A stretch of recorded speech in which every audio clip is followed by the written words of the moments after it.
é o primeiro, o último é o primeiro. Então comece a pensar, não na natureza desse mundo que olha só para o material, só porque tu é no exterior. Que linda roupa, que lindo carro, que linda casa. Isso vai ficar tudo, irmãos. Isso não vai levar nada. O que nós vamos levar é aquilo que nós construímos lá no céu. E sabe que a única coisa que nós construímos no céu, a única coisa que faz com que o Senhor construa a nossa morada, é quando nós olhamos para alguém com íntima compaixão. É quando nós olhamos para aquela pessoa não vendo quem ela é por fora, mas podemos olhar por dentro. Jesus, lá no final, fala assim, ó, em Mateus ele dizia, no dia que ele voltar, ele vai separar uns para a direita e outros para a esquerda. Vai dizer, benditos do meu Pai, vinde. E aí nós vamos perguntar, mas Senhor, quando foi que nós estivemos contigo?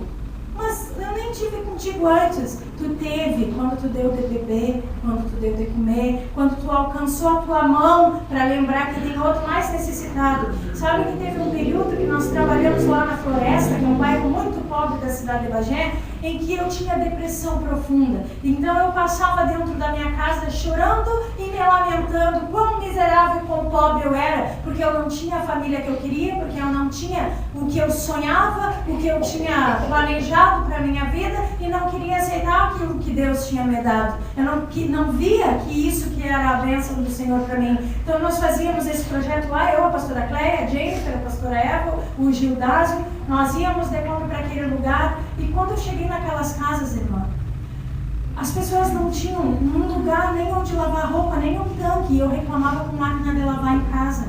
As pessoas podem sentar, amados, eu esqueci de dizer que vocês sentaram. As pessoas não tinham um banheiro para tomar banho, para usar, e eu reclamava porque a minha casa era muito pequena e não era acabada. Eu reclamava porque a parede não é lisa, é crespa, que nem essa daqui da igreja, e não deu dinheiro para fazer o reboco. Eu reclamava que o nosso carro era velho, que meu marido não me levava muitas vezes. Então eu ia, lamentava e chorava, e dizia, Senhor, eu não posso fazer a tua obra, porque olha a minha vida, que miserável eu sou. Então Deus me levou para a realidade de pessoas que têm muito menos que nós e conseguem viver muitas vezes com alegria. Aleluia. Conseguem viver gratas. Sabe que quando elas ganham um prato de comida, elas glorificavam a Deus e diziam glória a Deus por esse alimento. E muitas vezes nós sentamos na mesa com tudo que o Senhor tem nos dado e reclamamos daquilo que nós temos. Então foi um período em que Deus usou para tratar a minha vida e que nós não somos nada.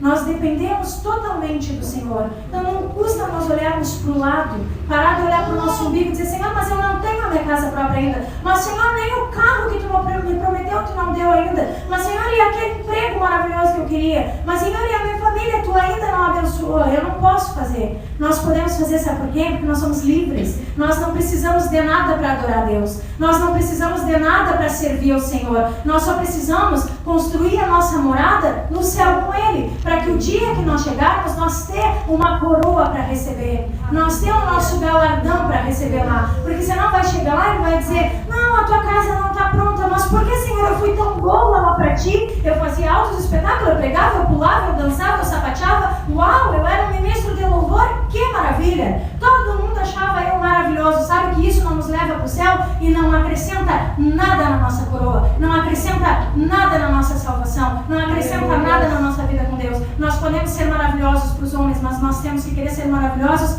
para Deus em primeiro lugar. E para ser maravilhoso para Ele, não precisa nada de obra. Tu só precisa ter um coração disposto e fazer a obra que Ele colocar na tua mão. Não é crachá, não é posição, não é um lugar na igreja. Isso é bom? É claro, eu tenho que ajudar a pastora, eu tenho que servir na casa onde o Senhor me colocou. Mas isso não vai me levar para o céu. O que vai me levar para o céu e garantir a minha coroa é eu servir a Deus de todo o meu coração, em espírito e em verdade, como o meu esposo falou ontem. Deus procura verdadeiros adoradores que adorem em espírito e de verdade, com todo o coração. Não é só na hora que está tudo bem, na hora que está tudo bem é fácil.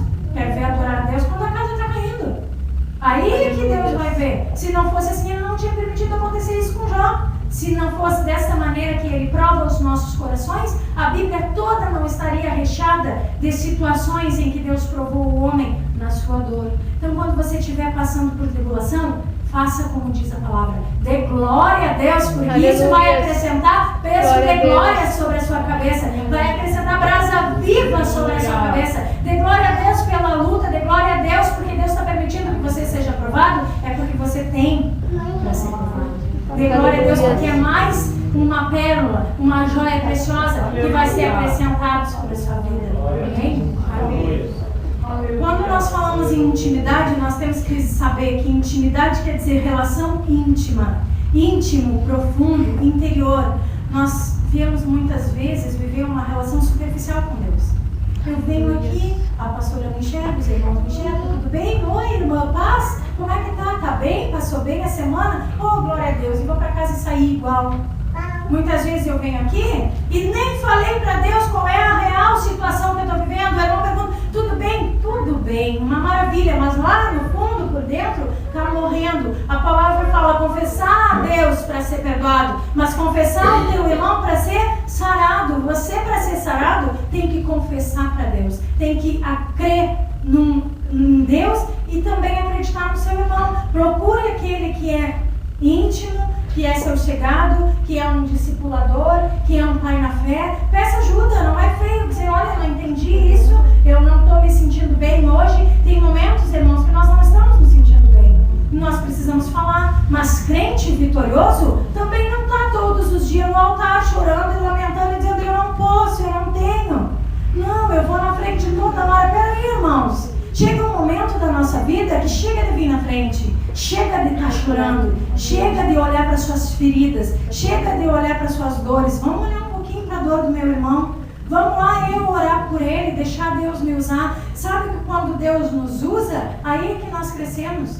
Quando Ele nos usa, as nossas mazelas também são curadas. Esses tempos eu fui numa congregação lá em Bagé, meu marido estava pregando lá. E eu fui fazer a abertura desse culto e no final a irmã me pediu uma oração. Eu orei por ela e vi, sabe, que a gente sente quando que Deus não fluiu ali. E eu senti aquele frio assim que não fluiu. Então eu saí dali de perto dela e comecei a orar. Despedi ela e comecei a orar. Deus, por quê? Por que ela não te sentiu? Por que ela está assim tão distante? Por que isso? E ele disse para mim, volta lá e avisa para ela que no meu reino a gente descobre que o melhor é dar. Ela só não tem desfrutado do íntimo comigo, da intimidade, do melhor que eu tenho para ela, porque ela não aprendeu a dar. Com Jesus é diferente. Tu não está aqui para receber, tu está aqui para dar. Quando tu vem para a casa do Senhor, tu já vem com um propósito no coração. Senhor, o que tu tem para eu fazer para ti hoje?